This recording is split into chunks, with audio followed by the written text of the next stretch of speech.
It started like any ordinary geological survey. A research team from a joint European-American expedition had been dispatched to West Antarctica, seeking rare earth metals and geological anomalies hidden beneath the ancient ice. Their instruments were top-notch, their data solid. For days, they trekked across white plains, drilling and measuring with nothing to report beyond deep layers of permafrost. But then, the readings started to change. Magnetometers began to fluctuate wildly. GPS signals dropped unexpectedly.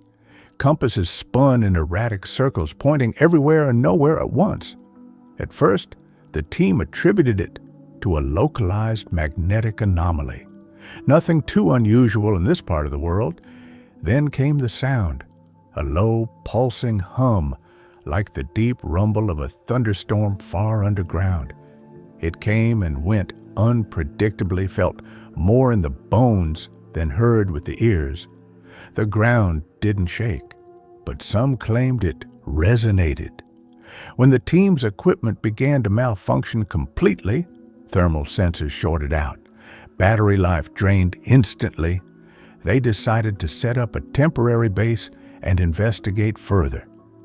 That's when the visual distortions began. The air above a particular ridge shimmered like heat waves on asphalt, but the temperature was nearly minus 50 degrees Celsius. A drone sent to inspect the area lost control and nose-dived into the ice. When they recovered the footage, it was corrupted, except for the final frame. It showed a dark, swirling mass in the ice, roughly the size of a car. Not a hole, not a cave, more like a void. Things escalated rapidly. One of the researchers, Dr. Lena Voronin, reported her watch was 11 minutes behind just one day after calibrating it. A colleague's laptop showed a 5-hour discrepancy between real-time and logged files. Time wasn't just acting strange, it was breaking. Then a man disappeared. Tom Reyes, an atmospheric scientist, went out to collect ice core samples and never returned. His tracker last pinged just 100 meters from the distortion zone. When the team searched the area, they found his gear perfectly arranged, but no sign of him. No footsteps, no body, not even a trace of thermal signature. That night, no one slept. Some claimed to hear whispers. Others reported dreams so vivid they felt real.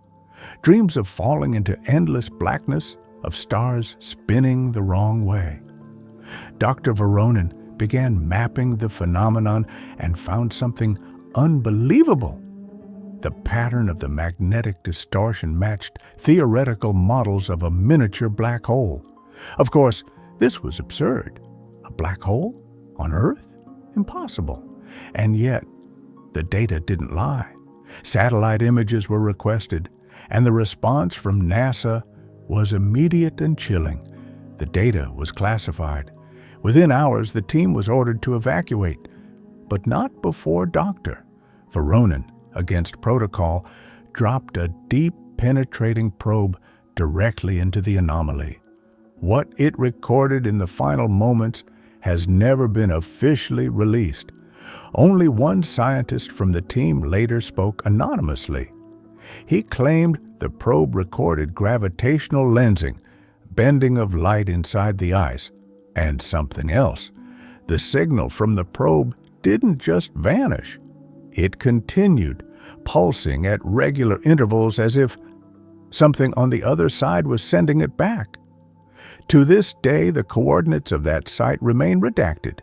The ice has since covered all visible signs.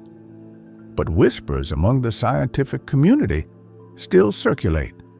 If true, this would mean one terrifying thing. A black hole, maybe artificial, maybe ancient, lies beneath the ice of our own planet. And something is still alive on the other side.